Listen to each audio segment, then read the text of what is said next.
Olá, hoje nós vamos falar do nosso segundo personagem da história da igreja que nos ajuda nesses tempos tão turbulentos e tão divididos.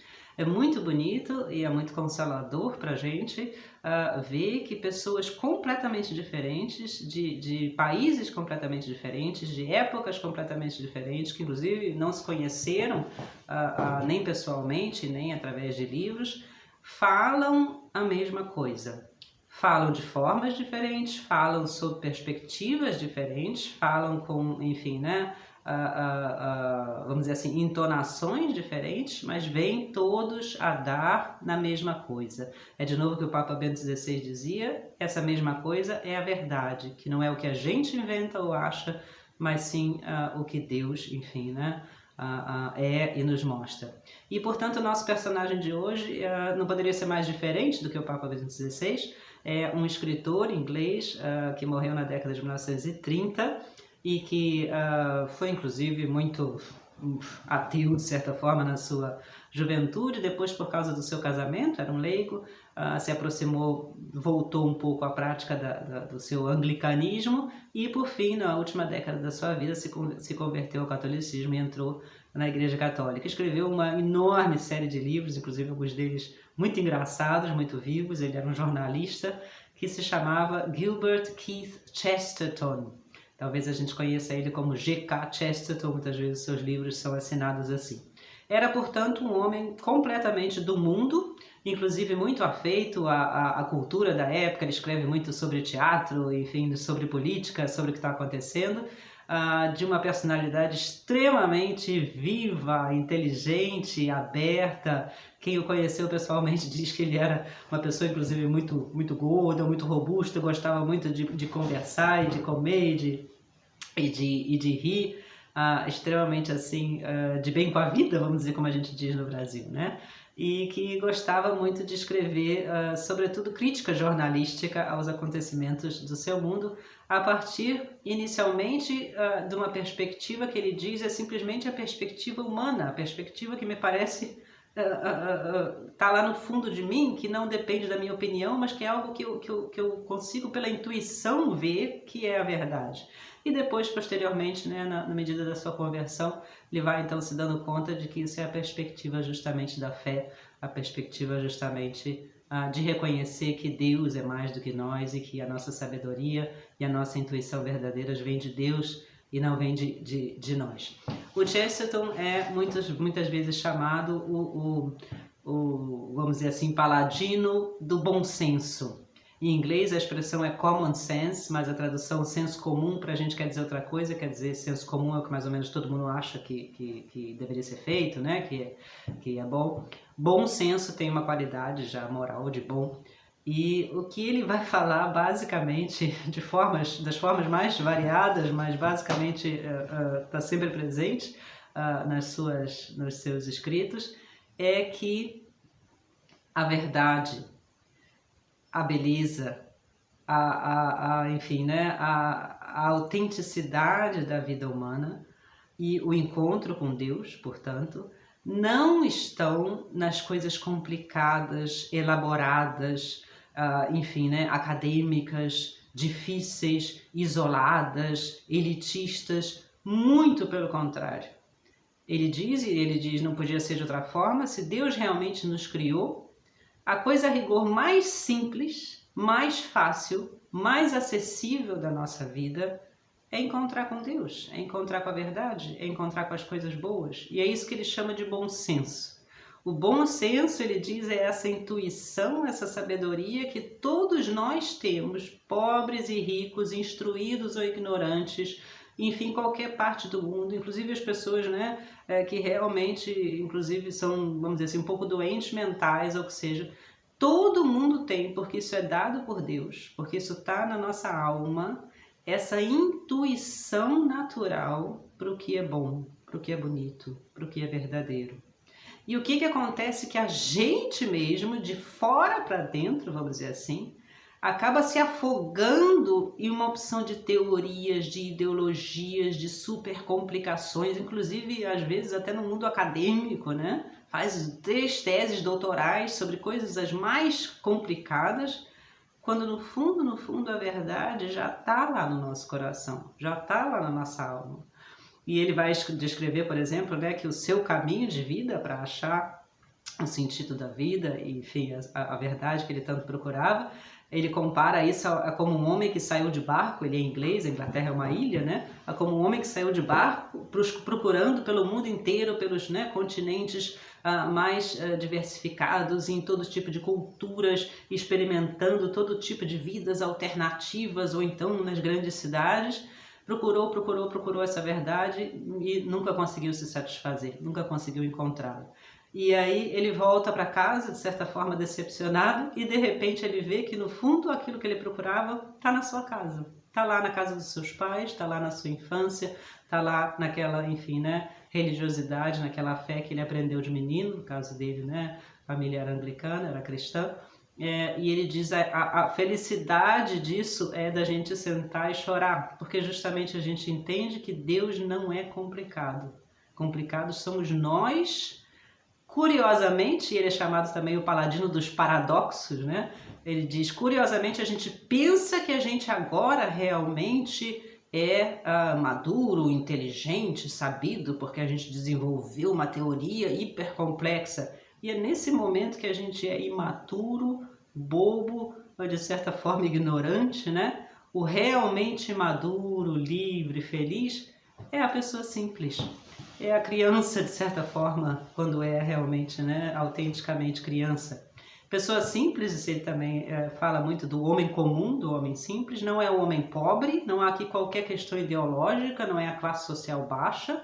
Pessoa simples não é o homem que não tem inteligência, né? Não, pessoa simples é aquela que simplesmente é simples, cabe a redundância, né?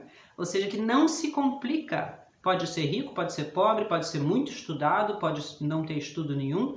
Ele vive a sua vida de forma autêntica, de forma simples, não busca fazer teatro, não busca ser aquilo que ele não é, não busca ficar racionalizando e ideologizando as coisas, senão que ele vê a realidade, aceita a realidade e busca mudá-la a partir da realidade, a partir daquilo que ele realmente percebe no seu coração e nas pessoas. Ele dá exemplos que são, inclusive, divertidíssimos, né?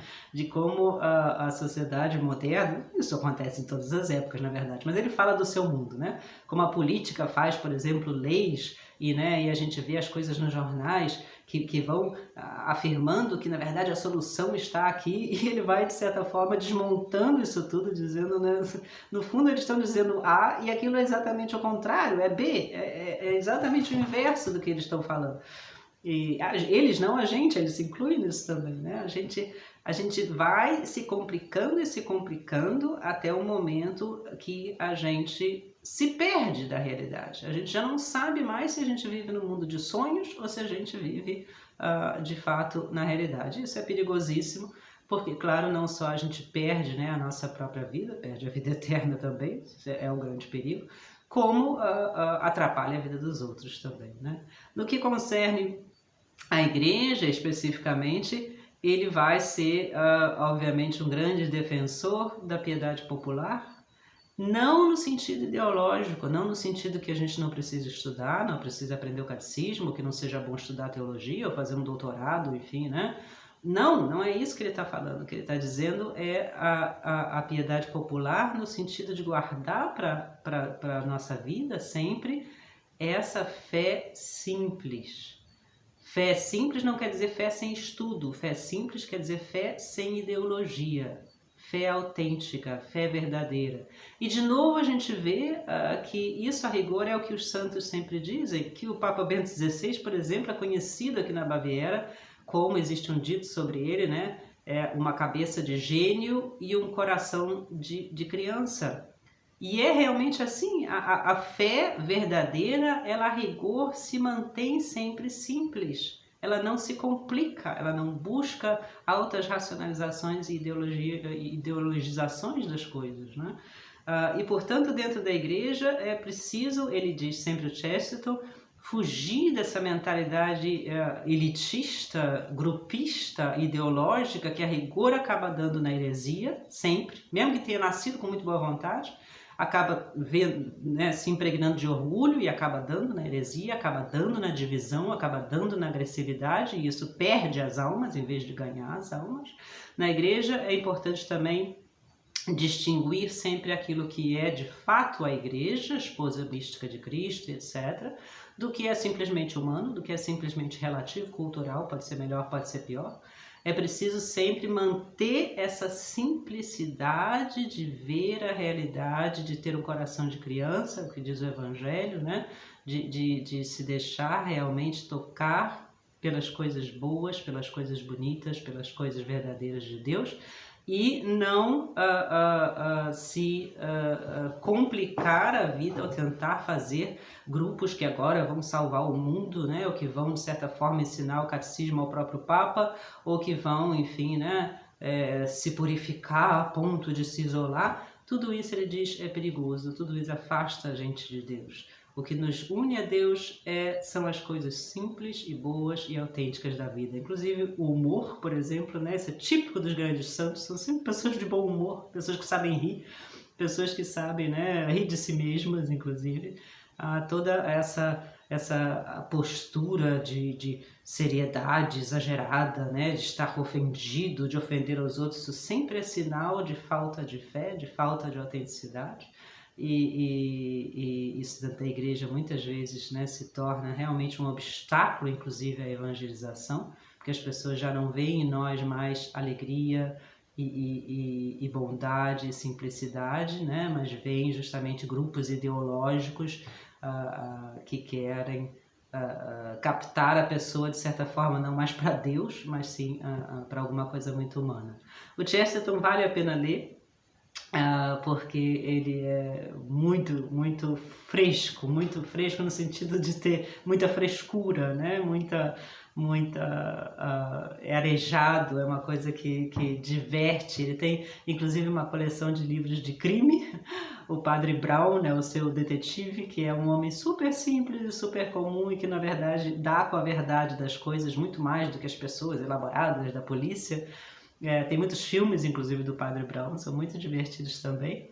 E a mensagem, talvez, que me parece mais interessante do Chesterton, aqui é uma coisa pessoal, simplesmente, né, para despertar o gosto por ele, é essa mensagem dele de que a poesia está no prosaico.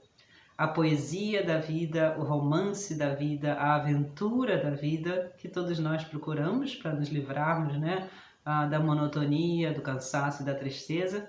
Essa poesia, essa felicidade, ela não está nas coisas especiais e sensacionais e enfim, né, extraordinárias que nós fazemos. Ela está no prosaico, na vida comum, na vida diária, nas pessoas que cercam a gente. Ele dá exemplos engraçadíssimos disso, né? E é quando a minha mulher vem, ele diz, né? E pela 10.000.000ª vez me fala que eu devia pôr meus sapatos fora da porta. E eu falo, é esse momento que me faz entender como eu amo a minha mulher, como, né, eu dou graças a Deus de ter a minha esposa, e minha casa, e minha família. Ele tem palavras muito bonitas sobre a família, por exemplo, sobre o sexo, sobre o amor. Ele é extremamente querido de se ler, né? Porque é uma pessoa que a gente percebe que o que ele está falando é cheio de bondade e é cheio de alegria. Então lembrar disso, que a verdadeira poesia não está nas coisas extraordinárias enfim, né, extremistas, mas está simplesmente, por exemplo, em ir à missa, seja da melhor forma que a gente puder, em rezar, em fazer o bem aos outros, em crer em Deus e assim por diante, como nos ensina o catecismo, como nos ensina o próprio Senhor Jesus Cristo. Um grande abraço e até o próximo encontro.